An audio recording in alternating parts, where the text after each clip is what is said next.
আসসালামু আলাইকুম everyone, welcome back to my channel. আশা করি সকলে ভালো আছেন। আজকে আমি তৈরি করেছি আলু পটলের ভাজি রেসিপি। এটি খুবই মজার একটি রেসিপি, ভাত অথবা রুটির সাথে খেতে খুবই ভালো লাগবে।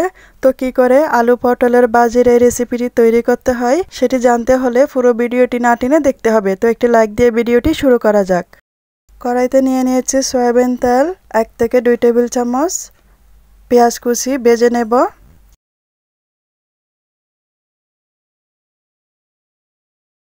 হলুদের গুঁড়া দিয়ে দিয়েছি 1 থেকে 2 চা চামচ। ধনিয়ার গুঁড়া দিয়েছি 1 থেকে 2 চা চামচ। মশলাটা পুড়ে না যাওয়ার জন্য সামান্য পানি দিয়ে মশলাটাকে কষিয়ে নেব। এখন লবণ দিয়ে দিয়েছি 1 থেকে 2 চা চামচ। যেহেতু ভাজি রেসিপি সেজন্য লবণটা একটু বুঝে শুনে দিতে হবে। তো এখানে আমি আলু আর পটল কুচি করে কেটে ধুয়ে রেখেছিলাম, দিয়ে দিয়েছি মশলার মধ্যে মিক্স করে দিচ্ছি। আলু ভাজি যেভাবে কাটবেন পটল আর আলুটা সেভাবে কাটবেন। এখন আমি নেড়েচেড়ে কিছুক্ষণ কষিয়ে নিয়েছি। 10 মিনিটের মতো ছোটো আঁচে রেখে দিয়েছি। 10 মিনিট পর আবার নেড়েচেড়ে দিচ্ছি। কষানোর সময় সামান্য পানি দিয়েছিলাম, এখন অনেকটা পানি বেরিয়ে গেছে।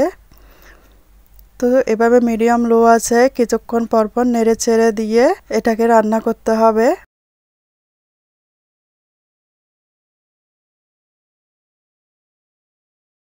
20-25 মিনিট ছোটো আঁচে রান্না করার পর এখানে আমি কাঁচামরিচ দিয়ে দিয়েছি। কাঁচামরিচ দিয়ে আরও 10 মিনিট রেখে দিয়েছি ছোটো আঁচে। 10 মিনিট পর আবার নেড়ে ছেড়ে দিয়েছি। তারপর আমি চুলা থেকে ভাজিটা নামিয়ে নেব। তো তৈরি হয়ে গেছে আমার সহজ রেসিপি আলু পটলের ভাজি রেসিপি। আজকের রেসিপিটি যদি ভালো লেগে থাকে লাইক কমেন্ট শেয়ার করতে ভুলবেন না। আমার চ্যানেলটা সাবস্ক্রাইব করে আমার পাশে থাকার জন্য অনুরোধ রইল। আমার নতুন ভিডিও পাওয়ার জন্য পাশে থাকা বেল আইকনটি বাজিয়ে দিয়ে যাবেন। এতক্ষণ আমার সাথে থাকার জন্য আপনাদের সবাইকে ধন্যবাদ। আল্লাহ হাফেজ।